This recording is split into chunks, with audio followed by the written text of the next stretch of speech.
El ejemplo de Enrique Yo nos hace ver que la vida vale la pena cuando se convierte en acto de amor al prójimo. De él dijeron que si hubieran existido muchos empresarios así, hoy sería muy distinto el mundo que nos toca vivir. Buenas noches. Comenzamos Enrique Yo Camino a la Santidad. Este viernes seguimos con los eventos del centenario, eventos que se realizaron en toda la semana del 23 al 26 de febrero. Nuestras vías de comunicación son por mail info@radioamadeus.com y WhatsApp al 11 30 98 1000. Ya estamos respondiendo a todos los mensajes que nos envían. Nos están preguntando dónde se pueden vender los libros, dónde queda ACDE, cuál es la página de Enrique Yo para poder acceder a ella. Se lo decimos ahora, es www.enriqueshow.com. Show es S-H-A-W. Y como todos los viernes, vamos a escuchar al Papa Francisco recomendando que sigan el ejemplo de Enrique Yo. Uniapac y ACDE evocan en mí el recuerdo del empresario argentino Enrique Yo, uno de sus fundadores, cuya causa de beatificación pude promover cuando era arzobispo en Buenos Aires. Les recomiendo que sigan su ejemplo y para los católicos acudan a su intercesión para ser buenos empresarios. Qué gran tipo. Va a ser santo este, ¿eh? Ay, Va a ser santo. Gracias, un gran papá. empresario y un gran hombre de iglesia. Sí. Vas a ver que muy pronto va a ser santo. Vamos a escuchar el video de Isabela y Alejandro Orellana de Radio María Venezuela. Seguir a Dios, ser padre de familia y empresario, sí se puede. les cuento otro dato curioso en la vida de Enrique Yo. Llegaba todos los días a su casa, silbando y sonreído. Eso lo cuenta su hija, Sara Yo. Qué bonito es poder escuchar de tantos testimonios de santidad que nos animan también a nosotros a ser mejores personas. Bueno, una gran alegría y mucha paz. Yo lo conocí a mi padre en familia, él valoraba muchísimo la vida en familia, el hogar. Como él murió, él se le murió la mamá cuando tenía 4 años, valoraba más que otras personas, porque cuando uno lo tiene así como algo muy común, tener una mamá, un papá, hermanos de una casa, a veces no se lo considera valioso. Él consideraba valioso cada día de estar en su casa y nos los transmitía. Sí, yo nunca vi una persona que disfrutara más de silbaba cuando entraba en casa, de sus hijos. Se notaba que lo disfrutaba intensamente. Tenía una capacidad muy grande de alegría y de dar cariño y de dar amor. Así que me gusta que en este momento que hay tanto mal humor, tanto estrés, tantas frustraciones, me gusta que se valore ese rol que tenía como papá, que es el rol que yo conocí. Es normal que yo me emocione como hija, pero es lindo ver que también otras personas se han emocionado con el mensaje de la vida de mi padre. El centenario de Enrique Yo fue noticia en todo el mundo. Muchos medios, radiales, gráficos y televisivos hicieron notas sobre la vida de el posible santo Enrique Yo. En otras informaciones, con motivo del próximo centenario del nacimiento del siervo de Dios y empresario argentino Enrique Yo, el obispo castrense de Argentina, Monseñor Santiago Olivera, destacó que su vida es un don para la Iglesia y la patria que sigue iluminando hoy. Para conversar más detalles al respecto, estamos conectados con el propio Monseñor Olivera, a quien le damos la bienvenida al programa. Monseñor, es un gusto que esté con nosotros. Muchas gracias, igualmente, gracias por conectarse. Monseñor, Enrique Yo fue miembro de la familia naval en su juventud. ¿Qué significa para usted que él haya pasado por la Armada Argentina? Para nosotros es muy importante que un hombre de la fuerza esté en camino a santo. Y aunque estuvo poco tiempo, 7 años, son tiempos muy fuertes en la vida de un joven desde los 14 hasta los 21 años, donde con genes familiares también ha sido moldeado por la formación de la Armada Argentina. Para nosotros es un motivo de orgullo, un hombre que de gran personalidad, de gran fortaleza y virtudes cristianas notables. Monseñor, sabemos que existe un posible milagro atribuido a este siervo de Dios. ¿Nos podría contar qué tipo de milagro es y cómo va este proceso? Sí, muy bien. Siempre en el camino decimos posible o supuesto milagro. Es la curación extraordinaria de un niño que no decimos mucho hasta tanto se confirme, pero está esperando ya en Roma, ya está todo aquí realizado en la Argentina y ya está en la Congregación de los Santos. Apenas Enrique Yo sea venerable, que esperamos sea durante este año, en este tiempo próximo, ya se presentará para los estudios médicos, teológicos y de los obispos y cardenales allá en la Congregación de la Causa de los Santos. Monseñor, ¿y qué virtudes son las que destacaría de Enrique Yo y por las que más se le conoce? Fundamentalmente un hombre de una profunda fe, podríamos decir también de una extraordinaria caridad, un hombre generoso, un hombre de palabra, un hombre que sabía mirar las necesidades de su gente, de su familia empresarial, porque él así sentía a los obreros. La verdad que por donde se lo vea y se lea y se mire, la vida de Enrique Yo es una vida muy virtuosa. Si tuviera que sintetizar, de un profundo amor a Dios, un profundo amor a la patria, un profundo amor al pueblo, a la gente, al hombre concreto. Finalmente, ¿qué mensaje podría darle a las personas que se han visto afectadas por la pandemia en estos tiempos, pero que con esperanza piden la intercesión de Enrique Yo? Y fundamentalmente que confíen que es un buen intercesor, también nos ayuda a la aceptación de la voluntad de Dios, un hombre que ha sufrido, ha muerto joven, pero que siempre tiene su rostro alegre, su serena alegría, es un gran motivo para transitar por la vida con la confianza de que el Señor acompaña y nada se escapa a su mirada y nada se escapa de las manos del Señor. Así que es la confianza fundamentalmente. Monseñor Santiago Olivera, gracias por habernos acompañado hoy en EWTN Noticias. Gracias a ustedes y bendiciones. Por el centenario de Enrique, ACDE, Asociación Cristiana de Dirigentes de Empresas, realizó un video con el Grupo Concepto y 100 bares, donde el actor Facundo Arana nos cuenta sobre la vida de Enrique Yo. Toda vida puede ser una historia, aunque algunas vidas son historias extraordinarias. Por muchas razones, la de Enrique Yo es una de ellas.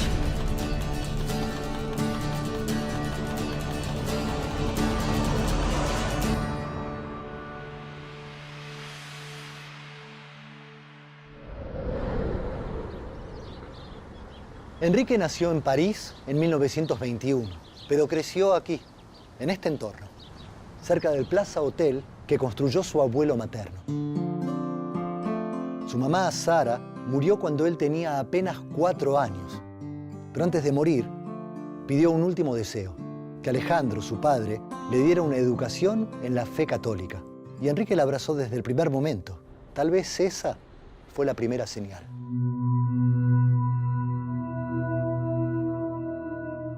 Desde chico, teniendo una devoción eucarística, rezando y encomendándose a Dios, y yo creo que sin duda es por los genes de su madre y también su tío, el padre Adolfo Torkins, que era sacerdote salesiano. Enrique estudió en el Colegio La Salle de Buenos Aires, donde se destacó como un alumno sobresaliente, y a sus 14 años decidió ingresar en la Escuela Naval Militar. A su padre no le gustaba la idea de una carrera militar. Quería que su hijo se preparara para dirigir las empresas familiares. Pero Enrique tenía un objetivo.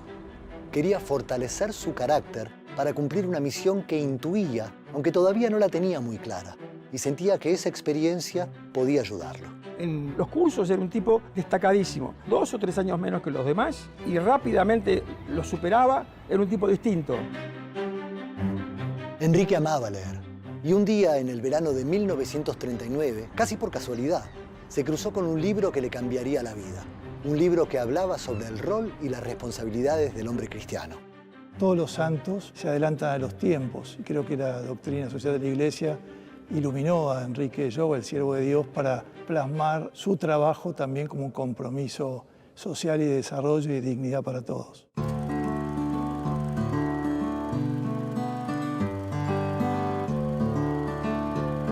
En 1943, Enrique se casa con Cecilia Bunge, quien sería el amor de toda su vida.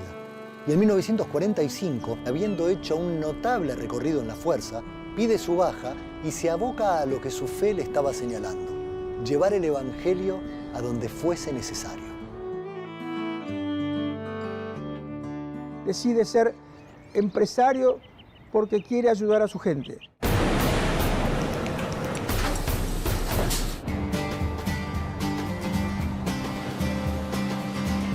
Entre estas mismas paredes y bajo este mismo techo, Enrique se pone un overol y aprende el oficio de la cristalería como un trabajador más. Pero no era un trabajador más. Estaba capacitado para ponerse al frente de la empresa y llevarla hacia un lugar mejor. Y así, paso a paso, escala posiciones y por mérito propio llega al cargo de gerente general. Un gerente singular que es muy exitoso en su gestión, pero que está siempre al lado de los trabajadores.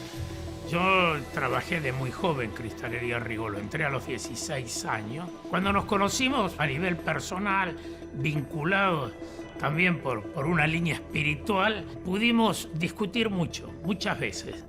Pero él a su vez tenía un gran deseo de decir: la empresa tiene que ser una comunidad de personas. Él tenía una visión que dicen que es propia de los marinos. Se puede decir que en un barco todos navegan juntos, todos tienen que remar juntos. En los 16 años que él trabajó en Rigoló, impuso pautas de trabajo, vínculos relacionales en la empresa que fueron diferenciales. Enrique mismo promovía y era muy consciente que la innovación de la empresa muchas veces venía desde abajo, desde las mismas personas que estaban en el día a día de la fábrica, del proceso, de la máquina. Responsabilidad social empresaria, un término que se empezó a utilizar hace poco tiempo, ya era algo que estaba muy impregnado en su estilo de liderazgo. Enrique sentía que la empresa era una comunidad de vida, en la que todas las personas son importantes. Conocía a todos sus colaboradores, casi 4.000, y sabía escucharlos. Él dejaba la comodidad de su oficina para ir a los hornos, para ir a las plantas, sabía de su vida, de su familia, de los problemas que tenía, los escuchaba. Que un empleado esté feliz, para Enrique significaba, más allá de su rol como empresario, como su rol como cristiano, él se sentía realizado. Muchas veces se dice que era un místico de traje y corbata dirigiendo una empresa. Enrique fue un empresario que inspiró e incomodó. Pero no fue solo eso. También fue un gran hombre de familia, un pensador, un motor imparable que ayudó a poner en marcha la Universidad Católica Argentina, una enorme cantidad de emprendimientos sociales, y hasta fue uno de los fundadores de ACTE, la Asociación Cristiana de Dirigentes de Empresa, de la que además fue su primer presidente. Él fue el que logró que gran parte, sobre todo del mundo empresario, entendiera la importancia de desarrollar nuevos dirigentes de excelencia, pero que tengan una perspectiva y una dimensión cristiana y humana del sector privado. Un hombre que tenía 1000 ocupaciones y era capaz de ocuparse del problema de un obrero o de una cuestión concreta de la iglesia. Impulsó lo que fue en ese momento el decreto ley de asignaciones familiares. Sí, increíblemente fue un empresario. Y hasta estuvo preso por defender a la iglesia de los ataques del gobierno de entonces.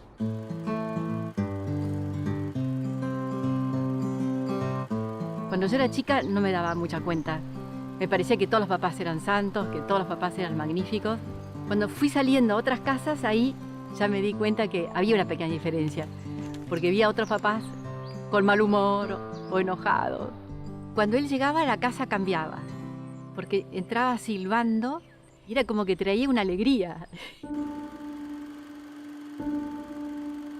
Su mujer, sus adorados 9 hijos, todos los que lo conocían, Sintieron que el mundo se venía abajo cuando supieron que a Enrique se le había diagnosticado una terrible enfermedad. Él tuvo esta enfermedad, que fue un melanoma, muy joven. Y ahí ocurrió el episodio de los despidos. Llegó la orden de Estados Unidos, echar gente, 1.200 personas. Y él dijo, si echan a una sola persona, yo renuncio y me voy. Él pensaba que la empresa tenía que ser rentable, era su primer responsabilidad, pero como decía, nunca sacrificando la dignidad de los trabajadores. Ese deseo que él tuvo de joven de ser un obrero llega a concretarse al final de su vida. La máxima expresión de ese profundo cariño estuvo dado en el momento en que van a donar sangre para él. Más de 260 obreros que trabajaban para él donaron su sangre para tratar de ayudarlo. Pero su muerte, muy prematura, fue inevitable. Enrique había muerto, pero en ese mismo momento se estaba encendiendo una luz. En un remoto lugar del planeta estaban haciendo un empresario santo. Alguien que tenía un verdadero compromiso con el país, que consideraba el desempleo como un mal moral, que luchaba contra la corrupción porque sentía que era un fraude a la democracia, que ante las diferencias tendía puentes, aunque pudieran perjudicarlo, y que estaba convencido que sin justicia no podía haber paz.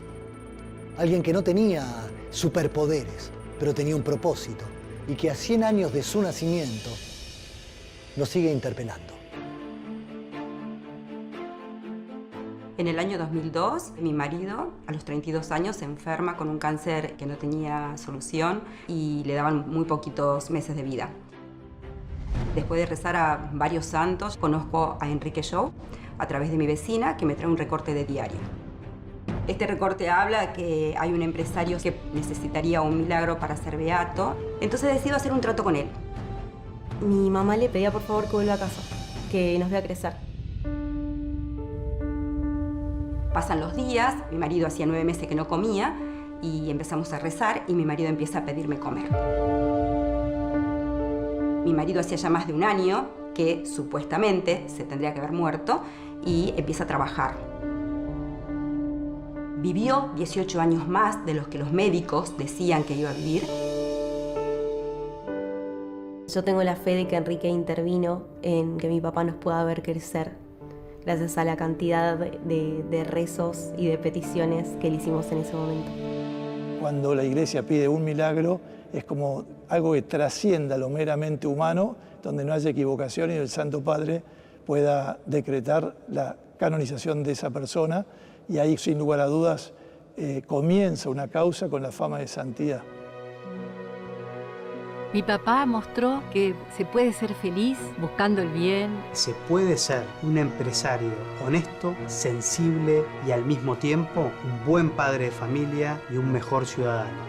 El estilo de liderazgo de él estaba cimentado en valores humanos. Una vida ejemplar. Y que impactó muy positivamente sobre toda la gente que lo conoció. Pudo decir en sus últimas palabras que moría muy feliz porque podía por fin decir que había hecho felices a los demás. Como dicen las Escrituras, todos estamos llamados a ser santos. Claramente, Enrique escuchó.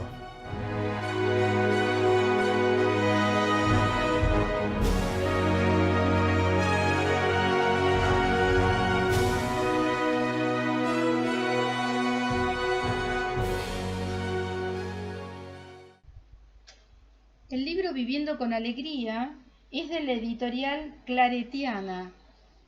Lo pueden encontrar en las librerías, nos pueden mandar mensajes info@radioamadeus.com.ar y si no también pueden entrar a la página de ACDE y también pueden encontrarlo allí. ¿Qué les parece si vamos así ahora a un corte muy breve? Enseguida regresamos con más Enrique Shaw.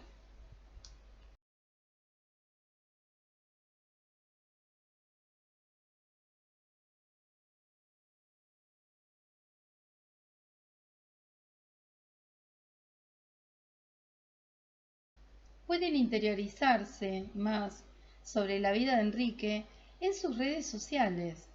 Tanto en Facebook como en Instagram es Enrique Yo Oficial. La página de Enrique, se las vuelvo a reiterar, es www.enriqueyo.com. Ahora continuamos con los eventos. La Acción Católica Argentina realizó el conversatorio Enrique Yo, un laico que nos inspira. La presentadora del encuentro fue Claudia Carabajal. El orador principal fue Rafael Corso, presidente de la Acción Católica Argentina. Los invito a escuchar no solamente a Claudia Carabajal y a Rafael Corso, sino que también hay otros oradores que los van a ir presentando en el transcurso del encuentro. El centenario de Enrique Yo, un laico de los nuestros, argentino, esposo y padre de familia, marino, empresario, miembro y dirigente de la Acción Católica Argentina por más de 15 años y desde allí fundador de ACDE, animador de tantas iniciativas evangelizadoras, está a la puerta. Y esta semana es un tiempo para hacer memoria agradecida.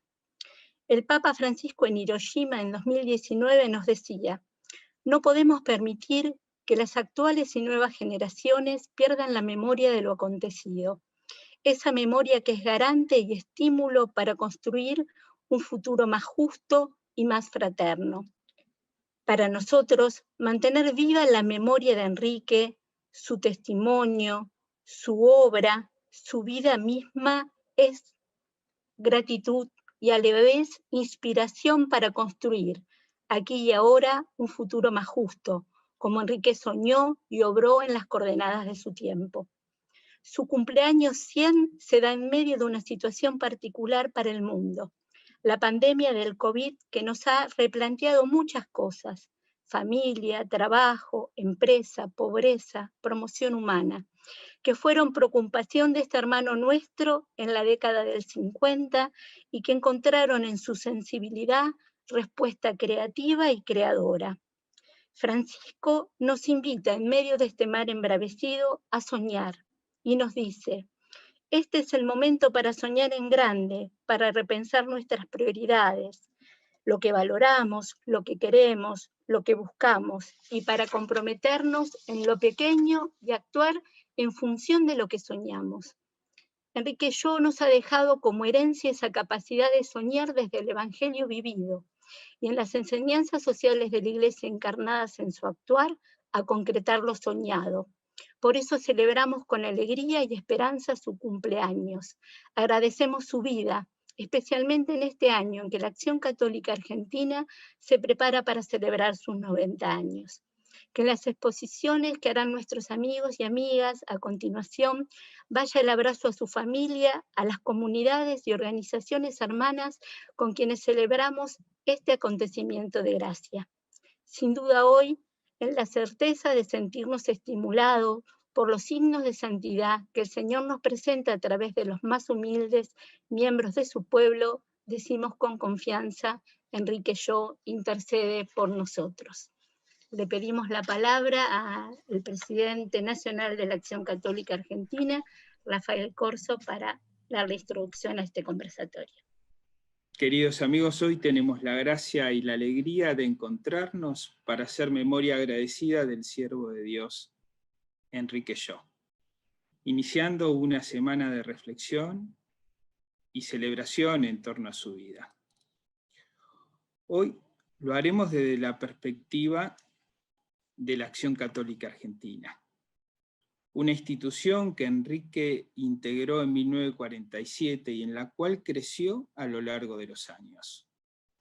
Así experimentó este camino de comunión misionera, de corresponsabilidad eclesial y social, que mira de frente la realidad con sus luces y sombras, y la abraza solidariamente, viviendo la riqueza de la vida cotidiana, de modo concreto y encarnado.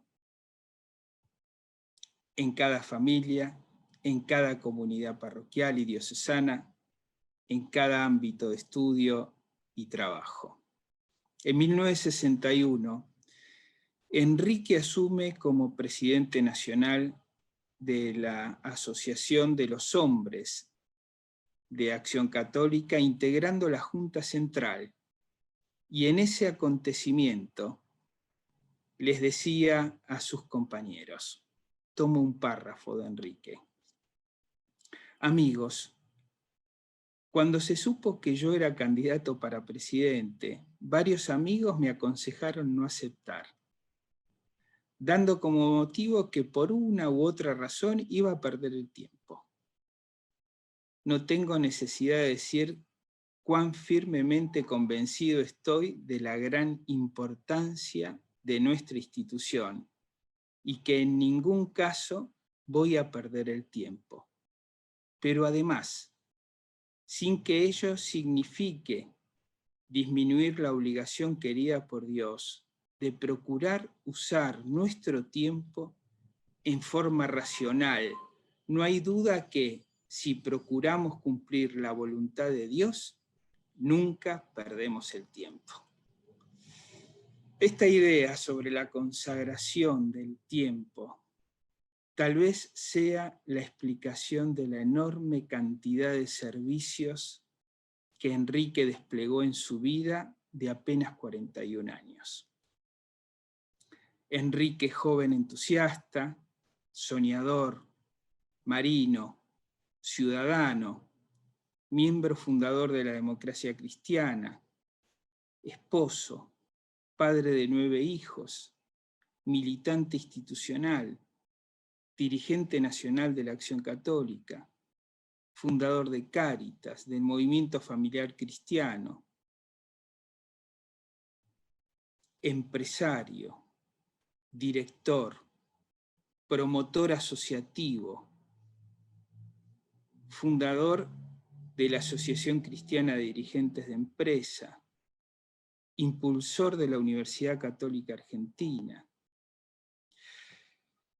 Me recuerda ver a Enrique en este contexto, me recuerda la expresión de San Pablo: me hice todo con todos.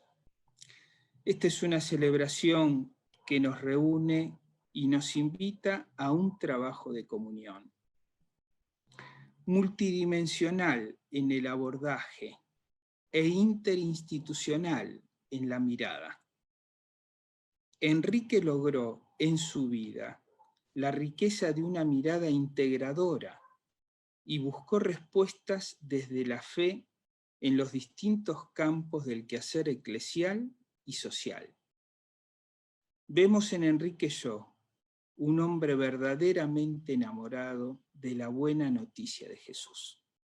Un testigo alegre y cercano a todos, un hombre inspirado por el espíritu fraterno, que nace de un corazón que escucha, capaz de descubrir al Cristo vivo en cada prójimo. Decía el padre Moledo, recordándolo a Enrique, después de haber compartido muchos años de trabajo con él: tenía una fe robusta e inconmovible en la providencia, pero él trataba de ser, por todos los medios, una pequeña providencia para todos los que sufrieran cerca de él. Enrique fue, por encima de todo, un apóstol, no de la verdad, ni de la moral, ni de tal o cual aspecto de la Iglesia, sino de un Jesucristo vivo y cuasi tangible. Eran dos amigos íntimos e inseparables. A lo largo de los años en que le he conocido, todo lo que vi fue su situación recta, ausencia de fines personales, temor al error, deseo de servir, amor sin límites, fe de niño, esperanza de adulto y caridad de mártir. Tuve la oportunidad de crecer con el padre Moledo y sé que no regalaba elogios, por eso me admira más y más el reconocimiento de Enrique como testigo e inspirador. Me pregunto, y los invito a que nos preguntemos juntos, ¿qué nos inspira hoy, Enrique? ¿A qué nos invita su testimonio de vida? Pienso en tantas necesidades de nuestro tiempo: la verdad, la fidelidad, la honestidad de pensamiento y de acción, el compromiso con el bien común. ¿Cómo seguir el espíritu de estos hombres ejemplares que nos precedieron, siendo fieles al Evangelio de Jesús en todas las dimensiones de la vida personal, institucional y social, buscando lo que une por sobre lo que divide, procurando asumir la vida como misión en la magnífica obra de la creación? Jesús, el que dio la vida por sus hermanos, nos enseña que el que quiera ganar su vida para sí, la perderá, y el que entregue su vida por los demás, la ganará.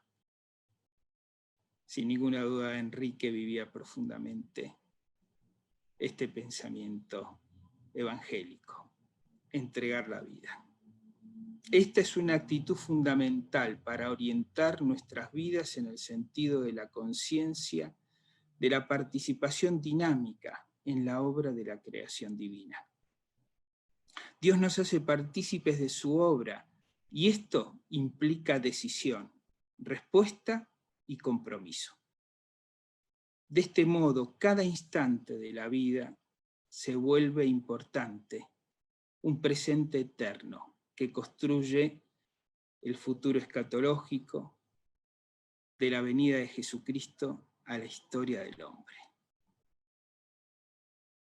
Así lo veo a Enrique, empeñado en gastar su vida, fiel a sus formadores de la JOC, su conciencia del alcance de la doctrina social de la Iglesia y el compromiso personal e institucional que lo llevó a correr riesgos en la vida pública, siempre comprometido, hasta el punto de ser encarcelado. Un constructor del reino de Cristo, reino de la verdad y de la vida, de la santidad y de la gracia, de la justicia, del amor, de la paz y la misericordia. Enrique, como el cardenal Pironio y Wenceslao Pedernera, cuyas memorias hemos ido celebrando en estos años a partir de la beatificación de Wenceslao, campesino, obrero, trabajador, y ahora al celebrar los 100 años, primero del cardenal Pironio y ahora de Enrique, son una inmensa invitación para nuestra acción católica en su 90 aniversario de vida y para todos los hombres y mujeres de la Iglesia en Argentina. Invitación a seguir el testimonio de amor que muestra la plenitud de la vida que se entrega y no de los pretendidos privilegios que se compran.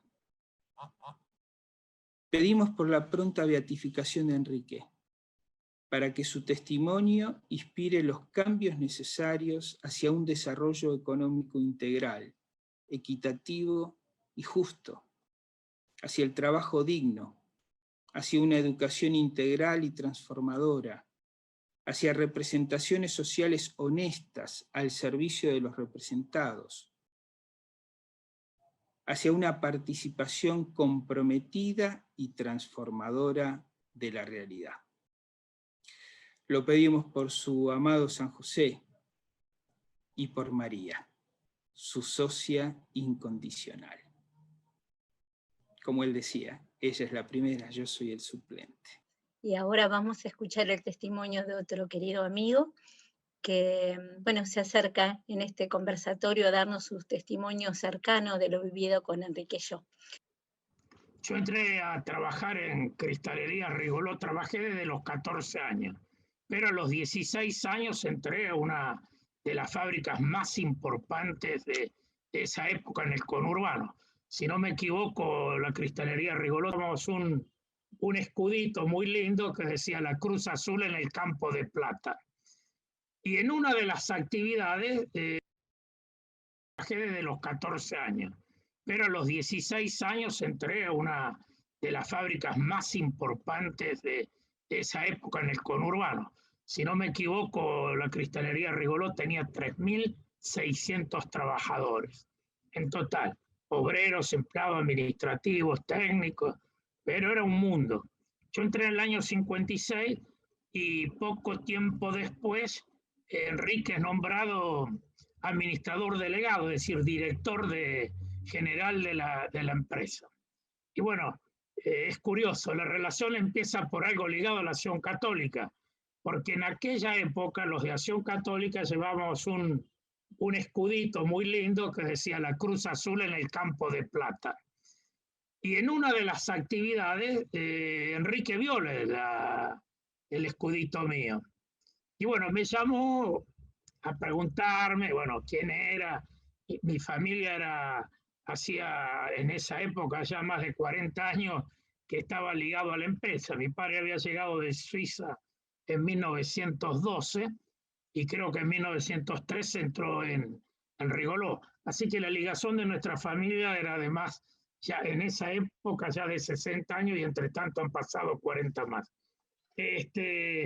Y bueno, la relación comienza por el escudito de la Acción Católica.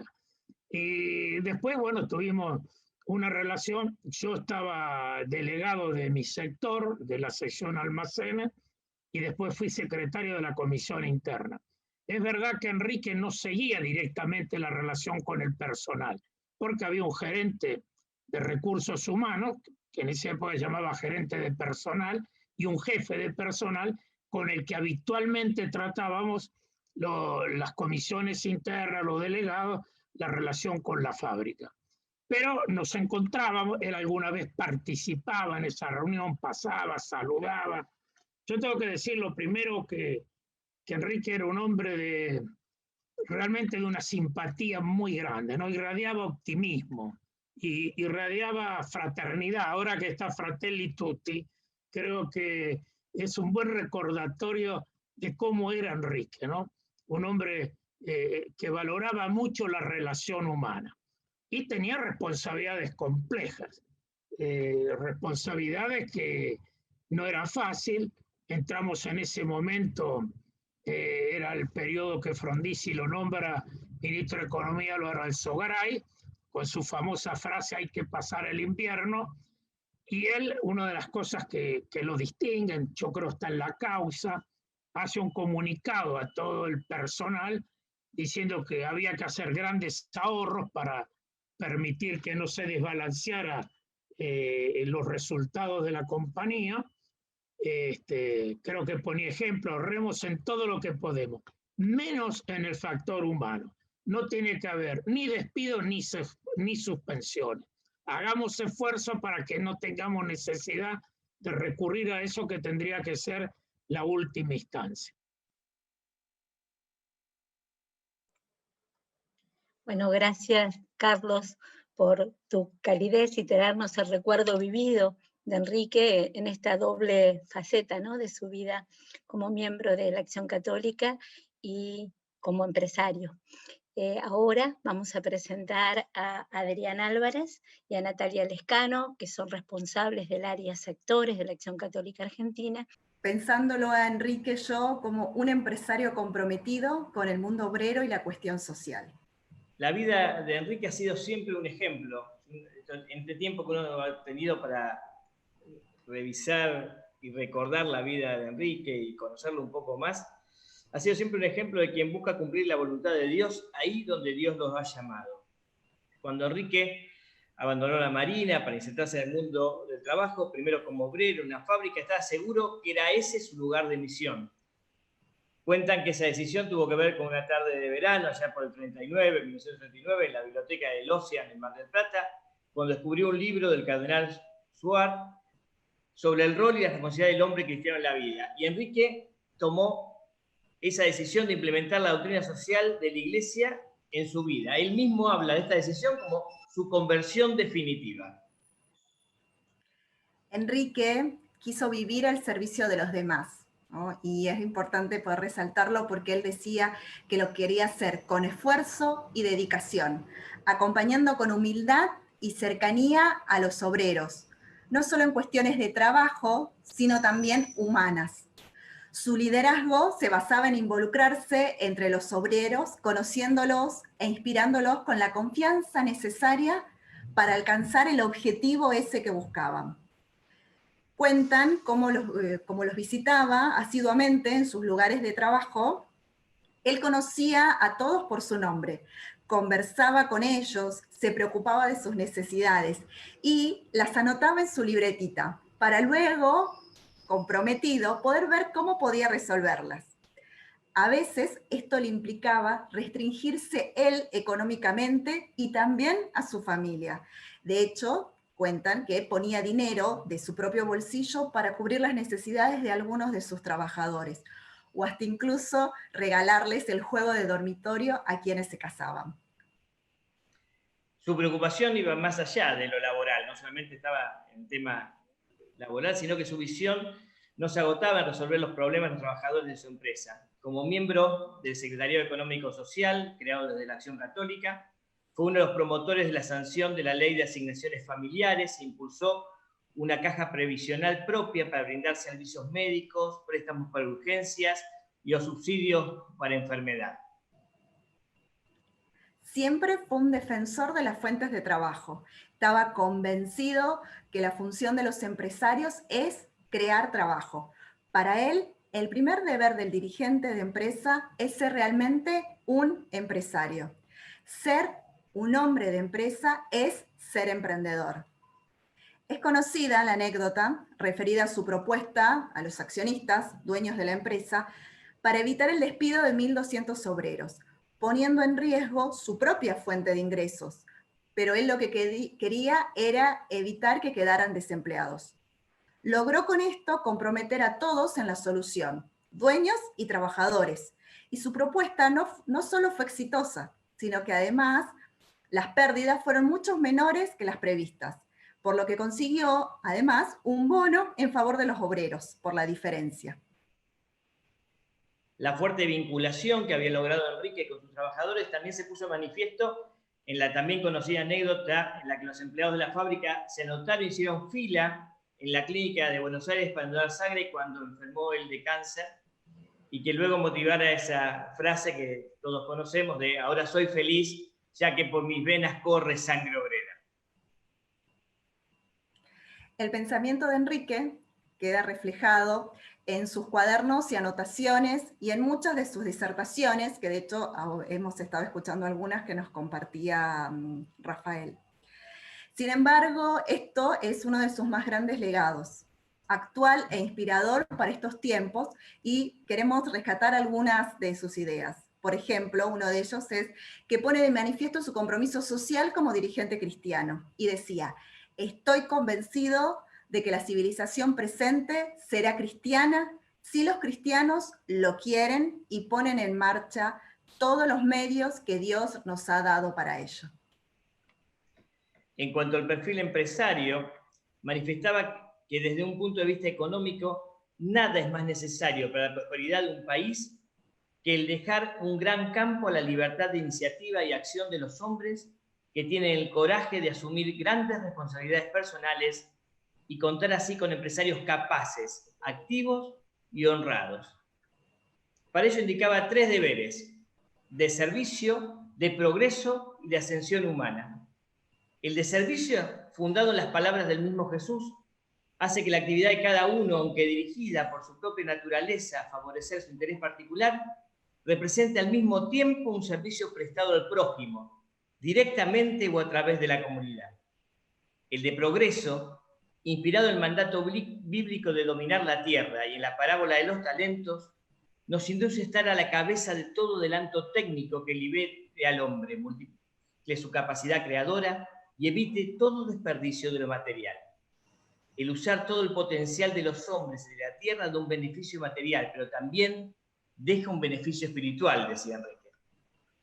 Y en cuanto al deber de procurar la ascensión humana, no es más, decía él, que la consecuencia lógica de la enseñanza básica del cristianismo sobre la eminente dignidad de todo ser humano, de todo trabajador. Entendía que esta obligación no solo debía impactar sobre la empresa, sino también sobre la sociedad en su conjunto. Enrique se planteaba, ¿tenemos la convicción de que estamos encargados de hacer mejor al mundo y de que podemos hacerlo? Creamos obstinadamente en lo contagioso del bien y en la fuerza de la verdad. En tal sentido manifestaba, la empresa debe aumentar en forma ininterrumpida su rendimiento, debiendo hacer producir al máximo todos sus factores. Ella también debe cumplir con la parábola evangélica de los talentos. ¿Y quién duda de que el hombre sea el más valioso de los talentos con que cuenta la empresa? El que más puede fructificar, el que ofrece, aún desde el punto de vista económico, más capacidad de rendimiento, ya que contiene en sí mismo una semilla espiritual de posibilidades casi ilimitadas. Debemos trabajar por la elevación del hombre. Somos los responsables de la ascensión humana en nuestro personal, sin trabar por eso de ninguna manera su legítima iniciativa y su necesaria responsabilidad. Otro aspecto que queremos resaltar de Enrique, que para él el clima de la empresa debía ser tal que contribuya a la ascensión del hombre y le brinde por su trabajo y en su trabajo la mejor de las oportunidades para su desarrollo. Los trabajadores tienen derecho a que la empresa sea instrumento de su propia dignificación. Todo debe servir de instrumento de la gracia. La empresa también. Qué importante todo esto que resaltaba Enrique. Y en cuanto a su inserción en la sociedad, Enrique planteaba que frente a los muchos problemas, el principal deber del dirigente de empresa puede ser, más que pretender resolverlos por sí solo, el procurar la creación de las instituciones necesarias sin las cuales es imposible su solución. Mirando la vida de Enrique, vemos que lo llevó al máximo. Hablábamos recién de todas las instituciones de las cuales él participó en su creación y en su promoción. También planteaba cómo deber ser el dirigente frente a los demás con los que se vinculaba. Decía, en cuanto a sus clientes, debe prestarles verdaderos servicios para satisfacer sus necesidades reales. Decía, evitando la tentación de un poder de adquisición falsificado, necesidades fomentadas artificialmente, mercados que se han vuelto desmedidos, bases monetarias inestables, desorden en las relaciones entre el Estado, la política y la economía, que hacen que la atracción de la especulación malsana amenace los fundamentos sólidos del comercio. Realmente un pensamiento que podría bien haberse escrito en estos días. En cuanto a su relación con los sindicatos, fue fiel a su modo de actuar.